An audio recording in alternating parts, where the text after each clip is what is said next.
This week on the Path, we are speaking about our mental health. Coming up next, I'm speaking with mental health expert and counselor and TEDx speaker, Dr. Estrelita Bruce, and she's going to be giving us the 4 things that we need to do right now to improve our mental health. We're also going to be speaking about the anxiety of overdoing and the productivity that we can actually find in rest. So good. We're also going to be speaking about the damage of performance-based thinking and also how to know our capacity and limitations and to stay within healthy bounds. Guys, we're going to get healthy. Can we do that? Coming up, available on all podcast platforms, or subscribe to my YouTube channel, and I will see you on the path. You're listening to On the Path podcast with Cheryl Nembhard, brought to you by Fight for Freedom. Follow Cheryl Nembhard on all social media platforms. Hey everyone, welcome once again to On the Path. I'm so excited to have you here. Listen, we need to talk about mental health. Let me tell you why. Because 2020, its ugly stepsisters, 2021 and 2022, have literally wreaked havoc on our emotions, our state of being, our peace. And we need to get some tools on how to cope, on how to stay positive, on how to move forward and not be stuck. And I'm so excited to have a friend in the building who is going to help us navigate through the fog. I want to introduce you to Dr. Estrelita Bruce, otherwise known lovingly by her friends and family as Dr. E. She is a life coach, counselor, author, TEDx and International Speaker. She's received a doctorate of philosophy in Christian counseling and also a master's degree of science in professional counseling as well. She is passionate about helping others transform their trauma and their losses into opportunities for growth and healing. That's what we need right here. Would you welcome, please, Dr. Estrelita Bruce to On the Path? How are you, Cheryl? Oh, I'm doing well. How about you? So good. I'm so happy to have you. And I'm really excited about diving in because I don't think there's ever been a more important time to talk about mental health. Mm-hmm. Yeah. Absolutely. And I'm sure you'll agree. I couldn't agree with you more. And you know, when I think what a good place to start is really to get a little background on you, get to know you more. And I always say behind every big life is a big story. And I'd love to know what are some of the big moments in your life that have shaped you, that even maybe pulled you into this field of work. Tell us a little bit about yourself. Yes. Well, first of all, thank you so much for allowing me to be a guest on here. I'm truly excited and very honored in such a time as this. And yes, we all have a story, right? How did I end up becoming a mental health professional slash not just in career, but also in ministry? Well, quite a bit has brought me to this journey, and one thing I can say is that I've been undergirded with my faith in God, and we know that through life's experiences, a lot of times, in that foundation, and my faith in God and the guidance through Him, it has truly led me to where I am. But I always really, I say that I went to a junior college at first before I went to a university and continued through my education. But I remember at my junior college, because I played basketball there and nice. got recruited to play, got recruited to play basketball. And so I remember in my psychology, it was like intro to psychology course, and the teacher was very mild mannered. And she was just talking about psychology and personality. And it was just such a calmness to her voice, and just listening to a lot of the things that she was talking about in terms of personality and the science behind it. And I knew right then and there that, wow, I was very intrigued by mental health and just learning about how people think, the behaviors. And from that point on, I was like, that's what I'm going to study. It's going to be psychology, not really realizing and reflecting that a huge part of my childhood was impacted by mental health. I had a dad who was diagnosed with mental illness and experienced some traumas in my life. And so even through that experience and going through college and continuing on into a university, I personally experienced some tragedy in my life that led me to think about my entire life, right? My future and where God was carving the path for me. And so I knew then that what I was going to school for, it just wouldn't be textbook. I knew that in that moment that God was allowing me to experience not just him and the overcoming through my losses and through my traumas, but also integrating the educational component. So when I'm talking with my clients or when I'm talking with an audience, I will be able to not just share from an expertise perspective, but also from experience, which allows me to really capture their hearts and really walk them through that with understanding and compassion. So that is what Mm. led me to the space of mental health. Oh, I love that.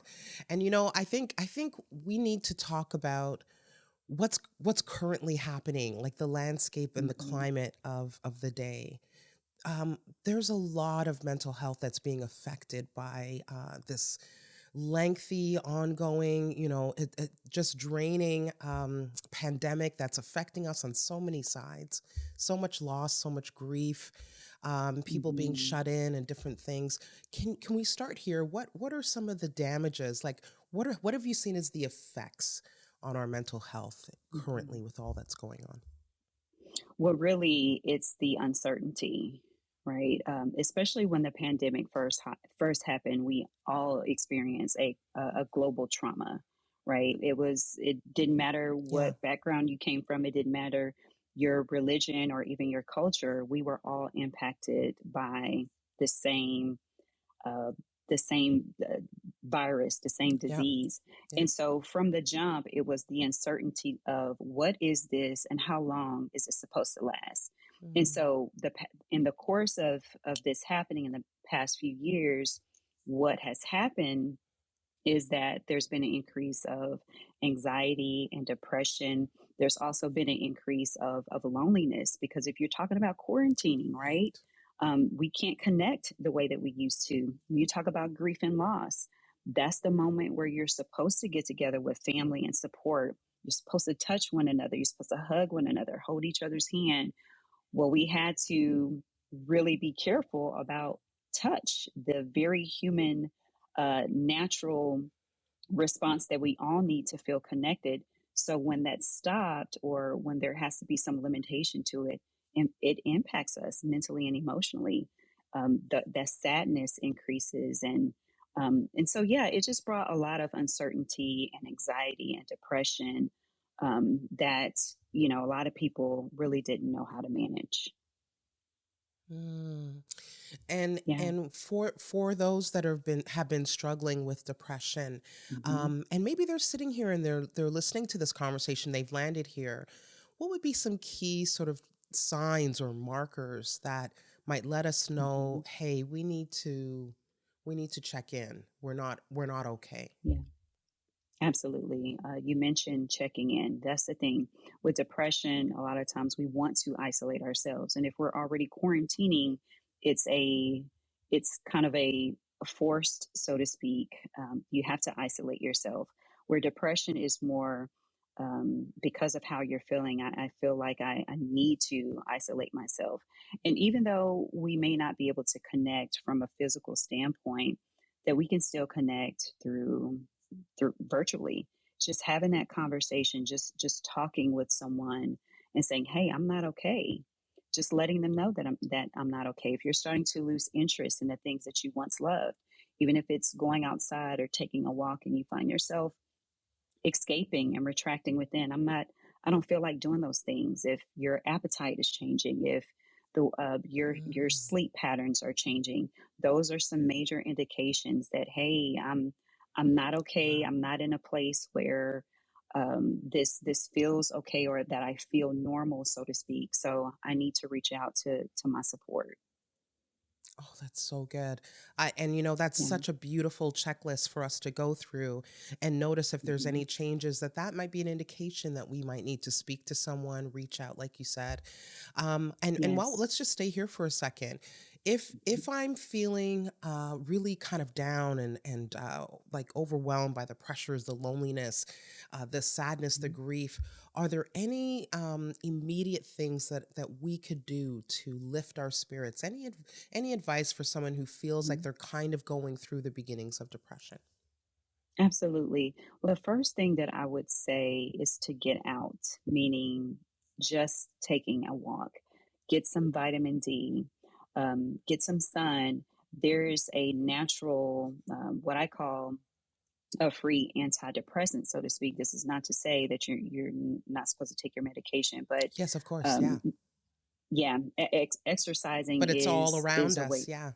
Oh Hmm. yeah, yeah, absolutely.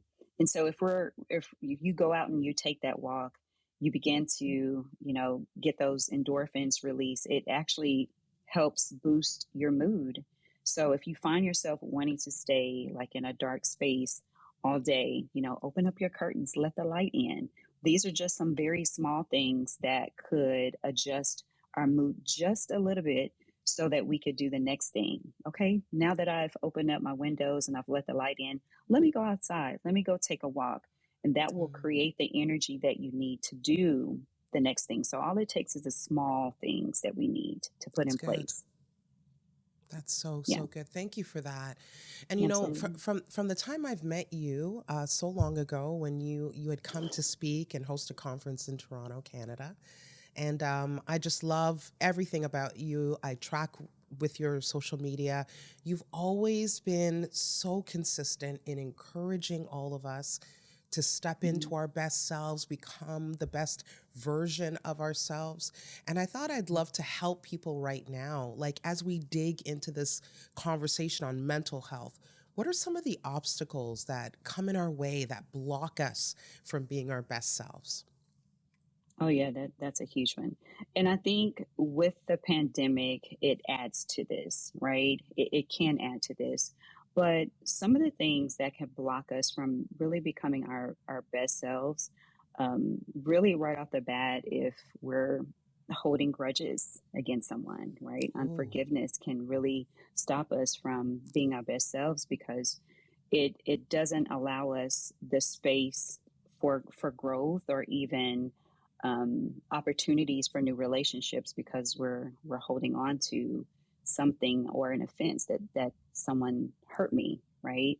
Um, so definitely unforgiveness from a counseling perspective as well. Another way that can really be a barrier for us to experience our best selves is if we're holding on to unresolved trauma. That's really a huge one. And the thing about it is that it's something that you have to be ready for. It's something that you have to be ready to process. And the thing about this pandemic, I will say, is that we didn't have any distractions. People had to sit in their stuff. And quite honestly, that is where myself and other mental health professionals, our practices, our experience in counseling really skyrocketed because people are like, I don't know what to do with this. So, though it was a very difficult space, or it has been a difficult space, it's creating an opportunity for people to say, I can no longer allow these distractions of moving around, of traveling and going here and going there, or even relationships to stop me any longer. Like, I have to be able to move past these things so that I can become and be my best self and really discover what that actually looks like. And so that's really been the beautiful thing, I would say, about this pandemic, is that people are actually seeing that, hey, I do need the help. They're getting the help, and that is creating and carving the path for them to be open to what does best self look like right now. so good. Beautiful and brilliant, guys. Listen, my friend is a full package. I'm so excited to be in this conversation. Oh, thank you, love. Yeah. Oh man, I'm so happy. I just feel like this conversation is going to help so many people. Let's Mhm. keep doing the work. What are some other uh, coping techniques? Can you give us some tips Mhm. to help us keep our mental health strong and up right now? Oh, yeah, absolutely. So here are four kind of key things that I always like to share when you're talking about maybe processing emotions or really just stopping to to see, like, let me just assess like where I am right now. So the first thing would be to think, right? It sounds pretty easy, but if you think about it, um, if we're trying to avoid pain, we will not think about it. So here's that the D word, distraction. We'll distract ourselves. But if you stop and think about what we call in psychology metacognition, to think about thinking, if you're thinking about your thoughts, it will allow you to say, okay, why am I having these thoughts? Where are these thoughts coming from? Then once you identify that, then you can say, okay, now what do I want to do with these thoughts? So one is to think about it, right? Another one is to write. Journaling is so therapeutic. It's very cathartic. It's a place where you could just be free in expressing how you feel. And I don't just mean taking out your phone and your notes, even though that's good, but really pen to paper. Uh, there's research that shows that pen to paper, it allows our brain to really organize our thoughts that we're having. It's given us the space to express our emotions very freely. You know, it's our journal. No one has to read it. So these are some ways in which, you know, the tools that we need to continue to process. So you have think, you have write. Really, here's another one: weep, cry. A lot of people may think or may interpret crying as a form of weakness, right? But we Mm. have these emotions for a reason, and we need that outlet to be able to express. A lot of times, life can be overwhelming. We're in a space of overwhelm. A lot is changing around us. So we need to give ourselves permission to feel. So, a lot of times in that feeling, we're going to weep, we're going to cry. And then the other part, let's see, think, right. What was that? Think, right. Oh, yeah. Last one, talk, Mm. right? Talking, whether that's therapy, whether that's support from people that you trust. It is important to have that space where you connect with people that you really do trust. And I'm not just saying family and friends. Are these individuals, can you trust them with the things that you're wanting to share? Can you bare your heart? Can you bare your soul to them?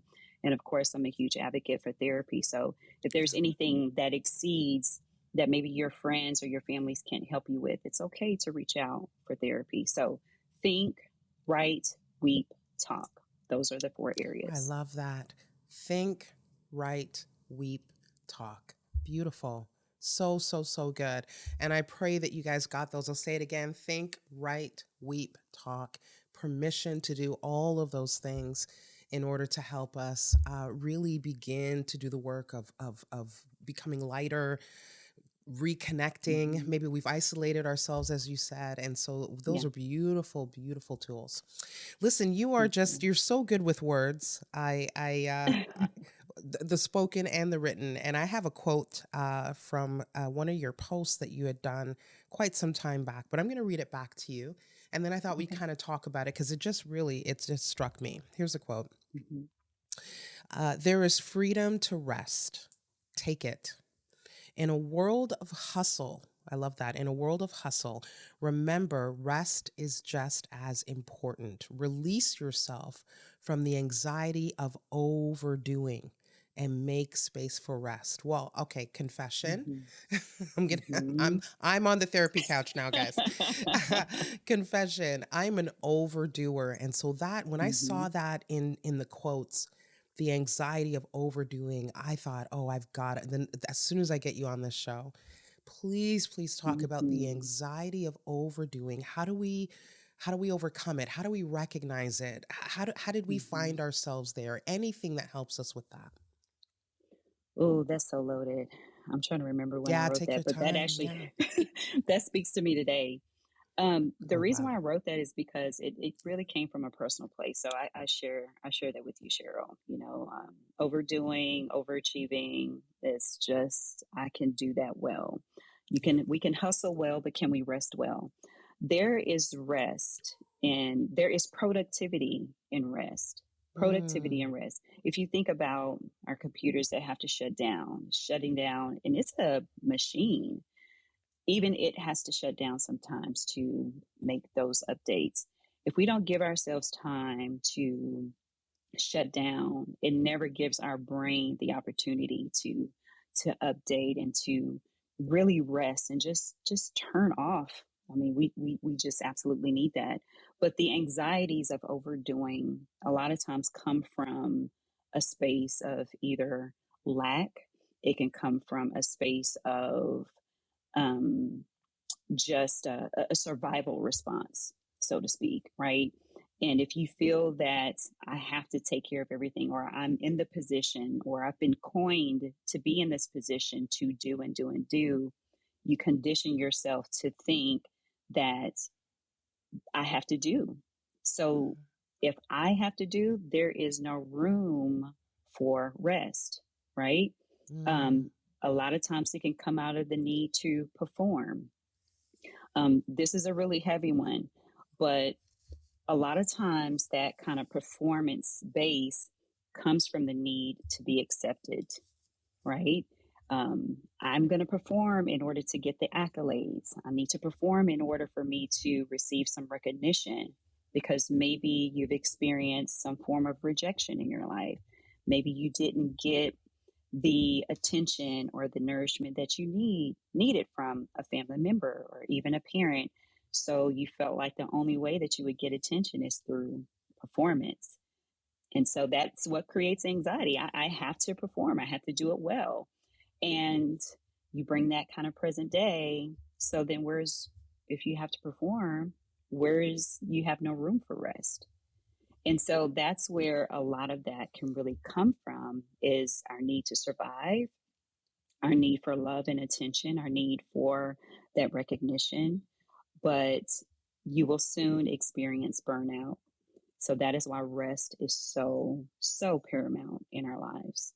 It is productivity. oh my goodness.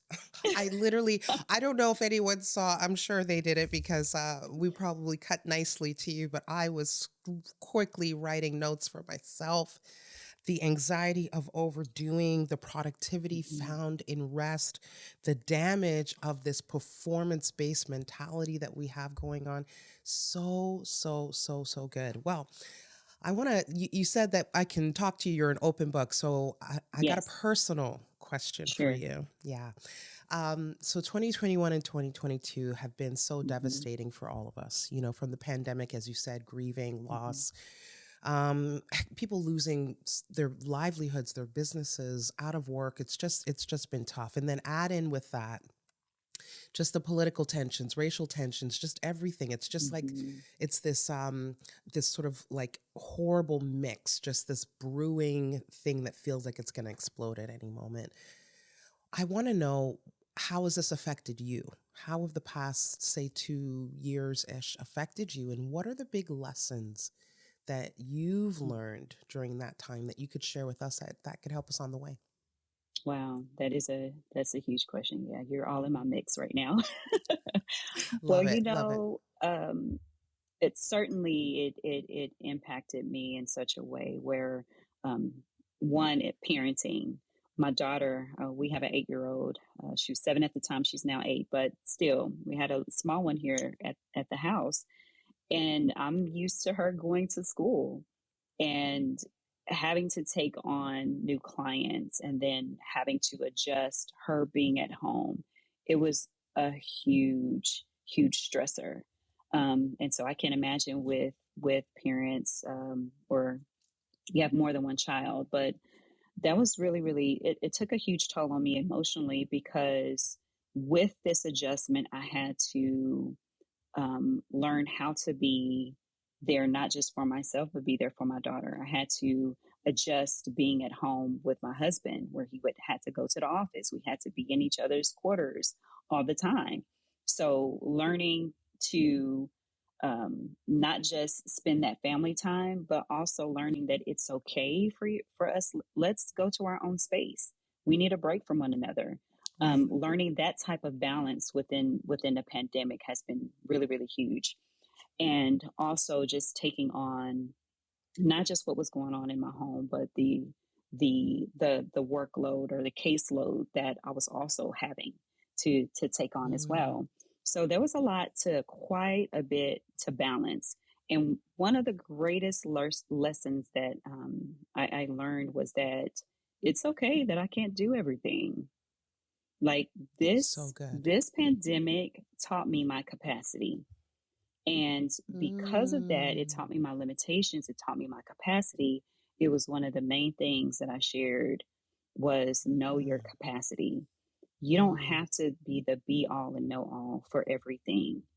Uh-huh. Um, because if you do, you're not going to have anything left for yourself. And that would be like that's really the greatest lesson that I learned. And when I knew and found out what my capacity was, it helped me to accept the role that I could really uh, I want to say play, but provide even for my family life as a parent. I'm not a teacher, right? Right. I thought I was a great teacher. I'm not a teacher to a child. So I'm okay with that. With my marriage or, with my husband, there are certain things that I just know that I'm incapable of doing. And we both had to learn and adjust that together. And so when you really find out what those limitations are, it's Mm-hmm. okay. And being Mm. okay with it, that is really a huge thing. So that would be my greatest lesson. That's how that impacted me. And I can truly say because of that, it's made me a lot better, a lot stronger, and more balanced. Oh, I love that. Thank you for sharing all of that. Listen, I don't want to even leave this conversation, but we got to wind down. So I've got another one for you. It's another dig deep question. Okay. One of my sort of mantras in life, if you will, something I'm always teaching, preaching, is that who we are is not developed in the mountaintops. Who we are is developed in the valley, in the storm, in the rough. That's the stuff that makes us and shapes us. And also, our biggest lessons come from storms. I always say that storms are our greatest teachers. They teach us who Hmm. we are. They teach us who God is. You don't know God's a healer until you're on that sick bed. You don't know He's a Hmm. provider until you need Him to move. And so, and then it also teaches us about others too, especially who's for you and who's not for you. I Oh, always say if absolutely. you want to know who's in your camp, go through an absolute crisis and then watch, right? That's so true. watch That's watch who good. gravitates to, watch who runs away. So what have the storms of the past few years, even ones that maybe you didn't even communicate, but what have they taught you about yourself, about God, and about others? That's good. What has it taught me? Um, Again, I reiterate, it's definitely taught me my limitations, and this doesn't mean that not incapable, but it just means that the things that I had expectations for that maybe they were unrealistic, right? So I need to adjust those expectations and see that really God is the one who gives me everything that I need to be capable in all that I do. And that means that I have to rely on Him. That's for myself. If you read my bio, I mean, I've had a lot of education.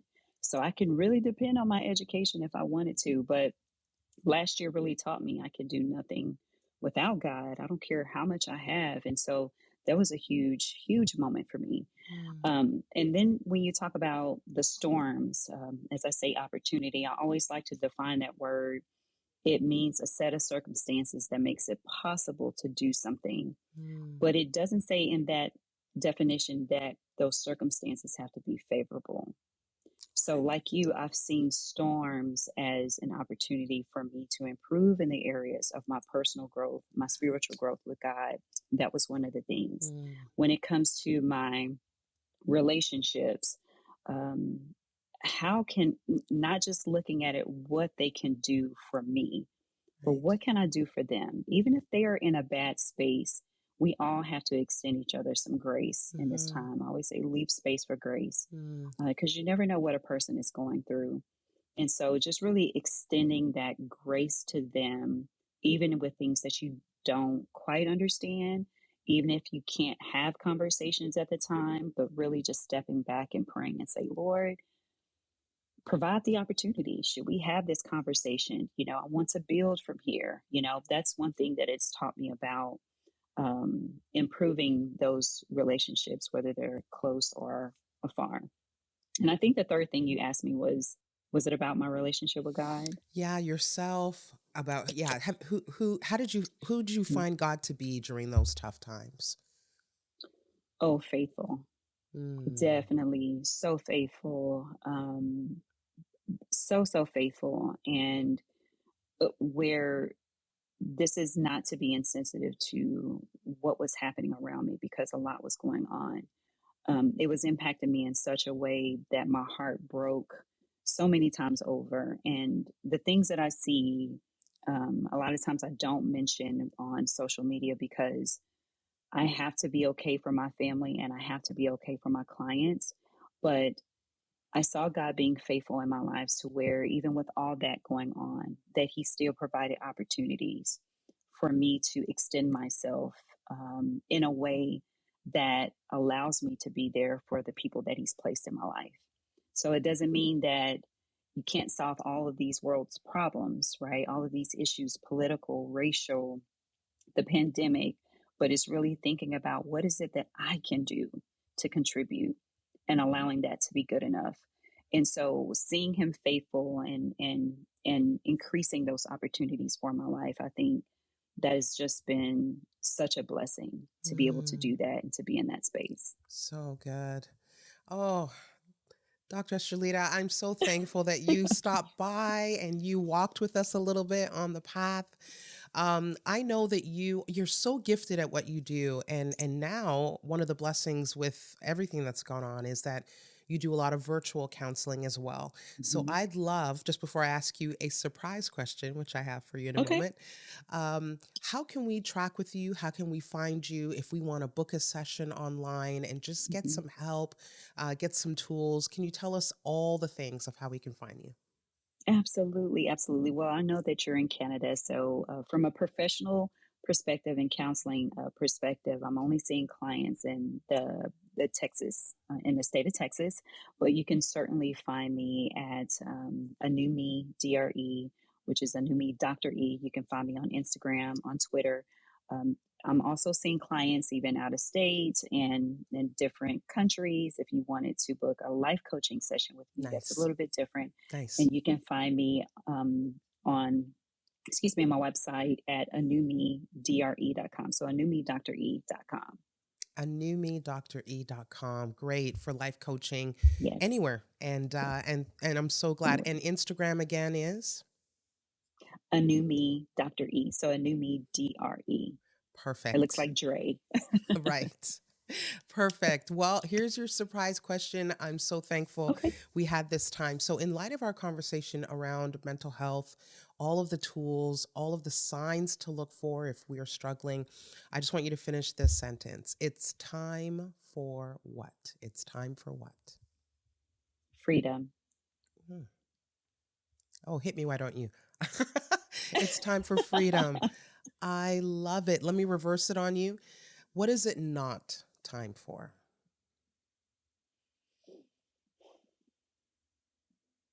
It's not time for pride. Ooh, unpack that. It is not time to remain in this space that you feel is working for you, but you know that it's not. So you know you need to change it, but you don't want to. And she drops the mic. That was the soundbite right there. We think things are working for us, but in reality, they are not. Oh, would you please come back again and speak with us Oh my a little bit gosh. later? I just want to have, you're just going to be our resident expert. You are just so brilliant. Thank you so much. Well, I'm so thankful for this conversation that I had with Dr. Estrelita Bruce. It was much needed, not just for you, but for me. So many times we are, as she said, thinking that what we are doing and the tools we're using are working for us when in fact they're not. Can I encourage you just to check in with yourself. Use the tools that Dr. Estrelita spoke about. Find yourself journaling, speaking, talking to someone, going outdoors, taking a break, rest, having moments where you allow yourself to just feel whatever's coming up and not bottle it inside. And please, please, please, if you feel like you need to speak to someone, please reach out. There's always someone there. You are never, ever alone. And more importantly, God loves you and is with you and will never leave you nor forsake you. You are never alone, friend. Until then, I will see you. Keep living, keep loving, keep working on your mental health. I'll see you on the path. Thank you for listening to On the Path podcast with Cheryl Nembhard, brought to you by Fight for Freedom, educating, empowering, and equipping community members by raising awareness and training others surrounding the issues of sex trafficking. For more information or to donate, go to fightforfreedom.ca. Please like, download, and subscribe. This has been an Exousia Media production.